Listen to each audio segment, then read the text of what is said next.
हे प्रभु, मेरे सारे दर्शकों के मन की इच्छा पूरी कर देना। उनके घर में सुख, शांति और समृद्धि बनाए रखना। ये इच्छा मैंने प्रभु से क्यों मांगी, ये आपको कहानी देखने के बाद पता चल जाएगा। प्रीतमपुरा गांव में किशन और मालती की दो बेटियां थीं। छोटी उम्र में किशन ने उनकी शादी एक ही गांव में दो अच्छे घरों में कर दी थी। लेकिन समय के साथ बड़ी बहन सुनीता के हालात बहुत बिगड़ गए। उसके पति काफी समय से बीमार थे, इसलिए घर की सारी जिम्मेदारी अब उसी पर आ गई थी। पेट पालने के लिए वह रोज अपनी छोटी बहन अनीता के घर काम करने जाती थी। अनीता की शादी एक अमीर व्यापारी से हुई थी, लेकिन वह बहुत लालची और घमंडी स्वभाव की थी। पैसों की कोई कमी नहीं थी, इसलिए वो हमेशा सातवें आसमान पर रहती थी। हर सुबह सुनीता पहले अपने घर के सारे काम निपटाती और फिर अनीता के घर काम करने पहुंच जाती। एक दिन अनीता गुस्से में बोली, सुनीता, आज फिर देर कर दी तुमने। रोज रोज ये नहीं चलेगा। इतना बड़ा घर है और सारा काम पड़ा रहता है और तुम आराम से आती हो। अब जल्दी काम में लगो। सुनीता ने सिर झुकाकर कहा। माफ करना बहन, मेरा बेटा रात भर सिर दर्द से रोता रहा, इसलिए देर हो गई। अब जल्दी से सब काम कर दूंगी। अनीता ताने मारते हुए बोली। बहन मत कहो मुझे।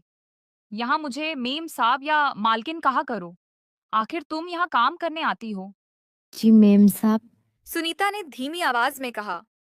पहले आंगन और बैठक की अच्छे से सफाई करो, फिर सारे कमरों में पोछा लगाओ। उसके बाद रसोई में जाकर सारे बर्तन साफ करना। काम में कोई कमी नहीं होनी चाहिए।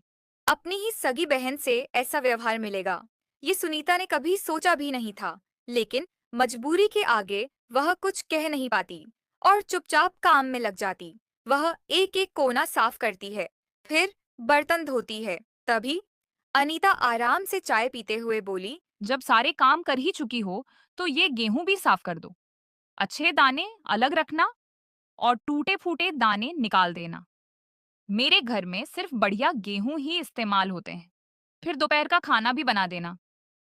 सुनीता चुपचाप गेहूं छांटने लगती है और फिर रसोई में जाकर खाना बनाती है। उसके मन में बस यही चल रहा था कि अनीता ने वादा किया था कि पैसे नहीं सही, पर अनाज और कभी-कभी कपड़े जरूर देगी। शायद इन गेहूं में से उसे भी कुछ मिलेगा।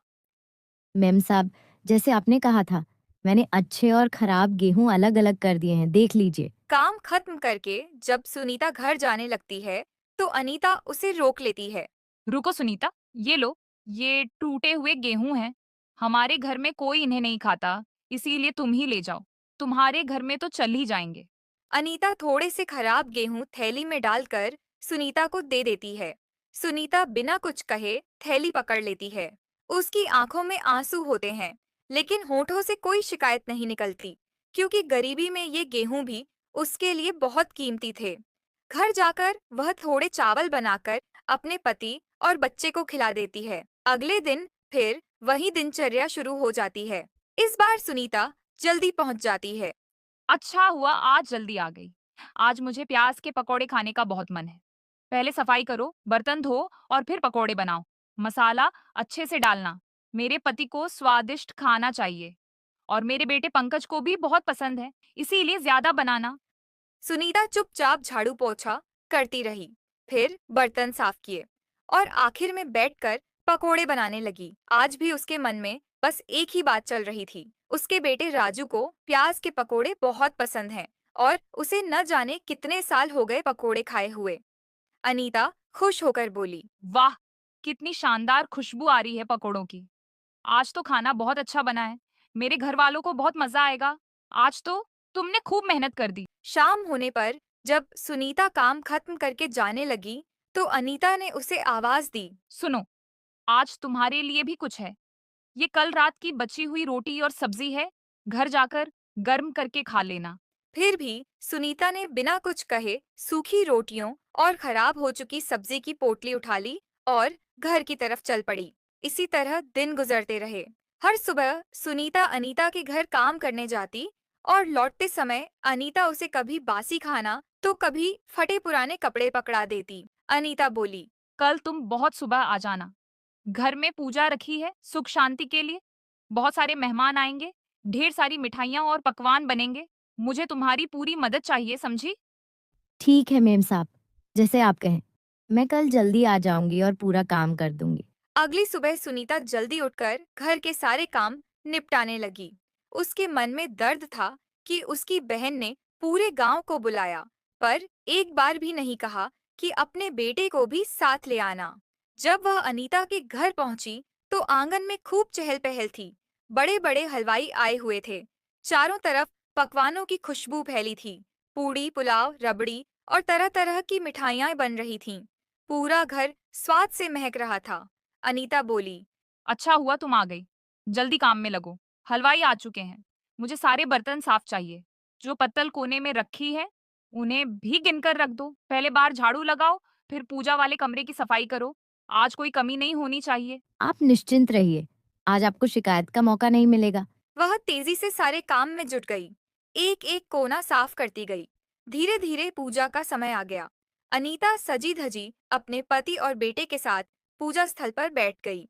गांव के प्रसिद्ध पंडित पूजा करा रहे थे। सारे मेहमान भी वहीं बैठे थे। विधि विधान से पूजा पूरी हुई।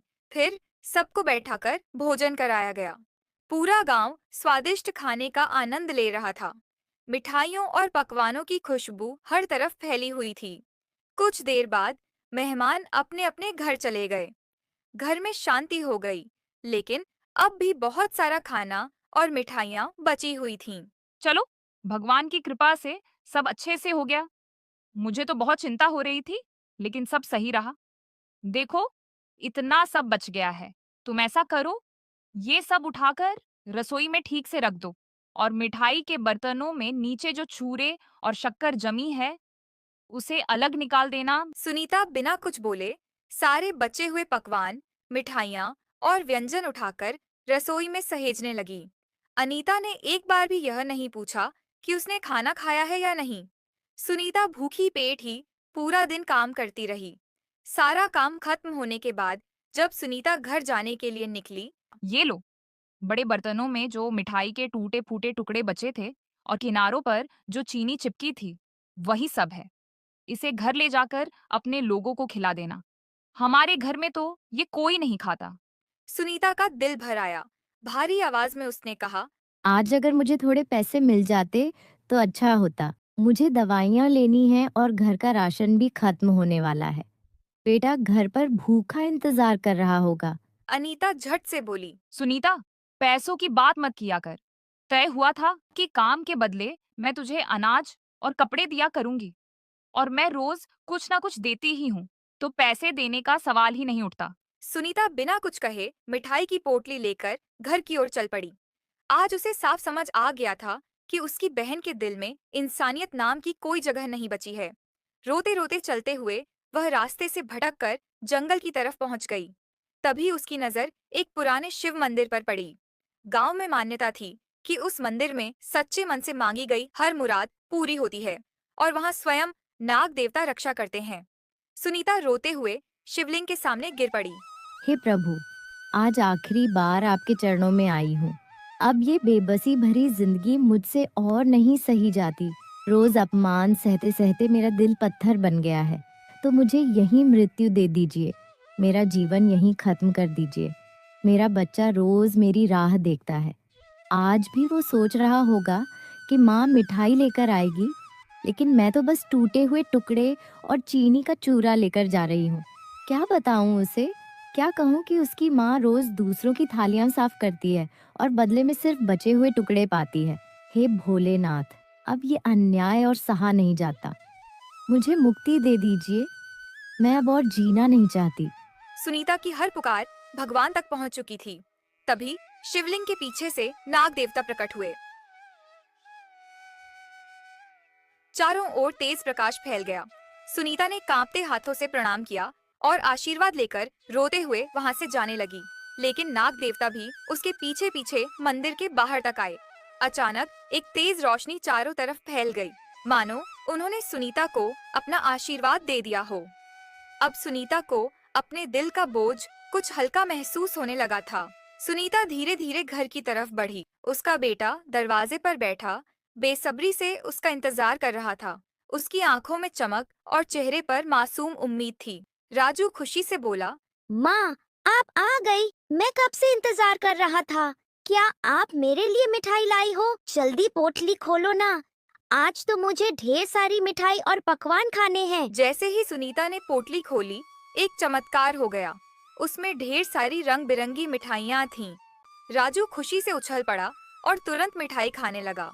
सुनीता हैरान होकर बोली, हे भगवान, ये कैसे हो गया? मैं तो सिर्फ चूड़ा और शक्कर लेकर आई थी। ये सारी मिठाइयाँ और पकवान कहाँ से आ गए? उसे अपनी आंखों पर यकीन नहीं हो रहा था।